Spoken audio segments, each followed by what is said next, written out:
waxaa maalintii saddexaad si habsami leh uga sii socda magaalada Buuhoodle ee xarunta gobolka Cayn Allaah nadaafada ee wadooyinka gudoomiyaha golaha deegaanka ee maamulka Khaatumo Maxamuud Jaamac Nadiif ayaa la hadlay telefishinka Kalsan isagoo uga warbixiyay howlaha nadaafada ay wadaan gudoomiyaha la hadlay telefishinka ayaa yiri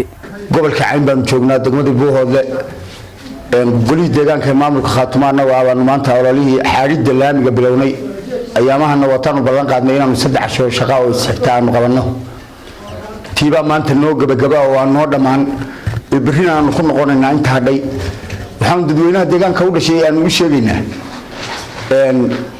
waxaanu ka xaaraynaa waxaanu ka guraynaa qashinkana waa caruuriheenii waxaanu ka xaaraynaana waa nafteenii waxaanu leenahay warbal qof walowba waxaa diyaarisaa wixii wax lagu qaban lahaa laga rabaa wax cashuur la'aan waxba ma dhaqaaqaan 3 casho waxaan ku shaqaynaynaa voluntary waxaa la rabaa in dadku wada jir wax wada qabsado aad waxna la dhaqaajisaan ganacsatada iyo arrimaha bulshada iyo kaawenkaba inaynu wada jir wax wada qabanaan doonaynaa arinta isku kala garab taagtaan mid dhaqaale mid xoog iyo mid afba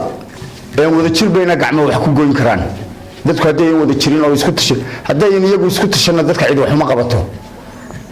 cid kasta oo bini'aadam dalkooda waxay ku hagaajistaan cududooda iyo maalkooda waxaan leeyahay aan arinta wada jir uga shaqeyno oo waanu shaqeynaynaa isku kala garab taaga dad ganacsatada tiim iyo dad ururada dhalinyarada tiim iyo dad kuwa bulshada kala tiim rayidka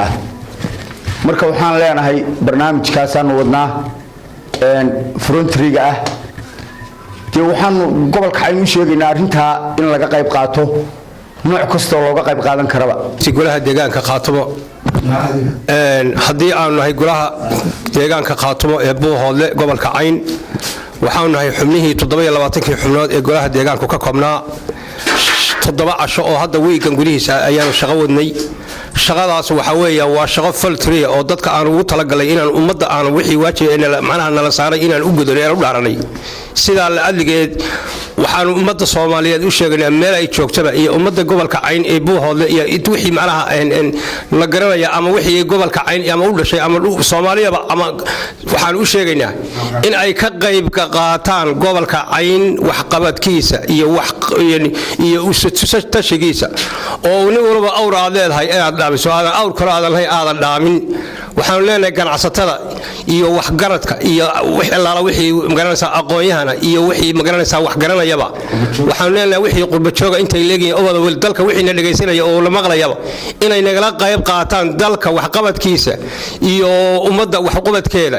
oo la iska daayo dhulka la malafsanayo dadka malafsanaya ee anaga macnaha lagu mucaaradka ah war awr aad leedahay dhaama awr aad leedahay dhaama inta awr kale aad leedahay dhaamayso war anagu dalka waa u dhimano waa u dhaawacno lugu waa lagu geer war haddana waxaan doonaynaa inaanu inta kale aanu ka qayb qaadano waana u taaganahay sida la adiga waxaan u sheegaynaa ummadda reer Buuhoodle